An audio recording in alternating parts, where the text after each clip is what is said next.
আন্দোলনকে কোনোভাবে বাধাগ্রস্ত করা যাবে না। আর ছাত্র আর যুবকরা এই আন্দোলনের সৈনিক হবে। অতি সত্বর নিষিদ্ধ করতে হবে।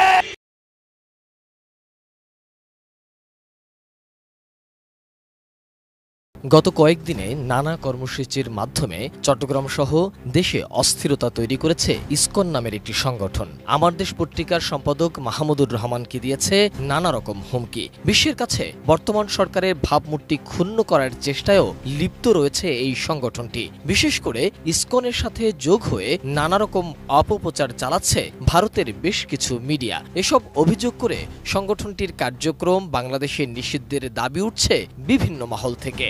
আমাদের মঠ মন্দির আমরা পাহারা দেব, আমাদের দেবালয় আমরা পাহারা দেব। চট্টগ্রামের হাজারী লেইনে আইনশৃঙ্খলা বাহিনীর উপর হামলা, এসিড নিক্ষেপের ঘটনায় প্রতিবাদে আয়োজিত বিক্ষোভ সমাবেশে ইসকনকে জঙ্গি সংগঠন উল্লেখ করে সংগঠনটির কার্যক্রম নিষিদ্ধের দাবি জানিয়েছে হেফাজতের নেতারা। গত শুক্রবার জুমার নামাজের পর নগরের আন্দরকিল্লা শাহী জামে মসজিদ চত্বরে আয়োজিত সমাবেশে এই দাবি জানান বক্তারা। অতি সত্বর নিষিদ্ধ করতে হবে। হেফাজত নেতারা বলেন, ইসকন নিষিদ্ধ করা না হলে আন্দোলন কর্মসূচি ঘোষণা করা হবে। তবে হাজারী লেনের ঘটনায় ইসকনের কোনো সম্পৃক্ততা নেই বলে দাবি করেছে সংগঠনটির নেতারা। হেফাজতে ইসলামের সমাবেশ শেষে একটি বিক্ষোভ মিছিল আন্দরকিল্লা থেকে শুরু হয়ে নগরের জামাল খান প্রেস ক্লাব চত্বরে এসে শেষ হয়েছে। ওই সময় পুলিশ সদস্যরা কড়া নিরাপত্তা দিয়েছে। চট্টগ্রামে হাজারী গলির ঘটনায় শান্তিপূর্ণ সমাধান এবং সঠিক তদন্তের পর দায়িত্বশীল বিবৃতি ইসকন বাংলাদেশ প্রত্যাশা করে।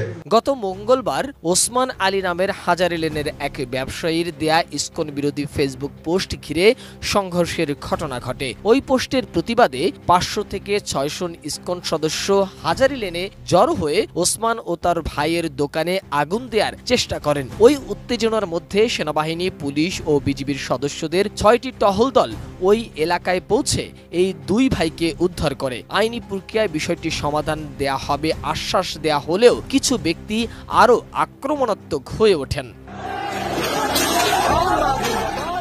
এক পর্যায়ে তারা জুয়েলারি কাজে ব্যবহৃত এসিড নিক্ষেপ করেন যৌথ বাহিনীর সদস্যদের উপর। এতে সেনাবাহিনীর 5 সদস্য সহ পুলিশের 12 সদস্য আহত হন। স্বাধীনতার পর থেকেই বাংলাদেশে সাম্প্রদায়িক সম্প্রীতি বজায় রেখে আসছে সকল ধর্মের মানুষ। তবে এবার সাম্প্রদায়িক দাঙ্গা বাঁধাতে নানামুখী ষড়যন্ত্র করছে ইসকন। এসব কারণেই সংগঠনটি নিষিদ্ধের দাবি উঠছে জোরালোভাবে।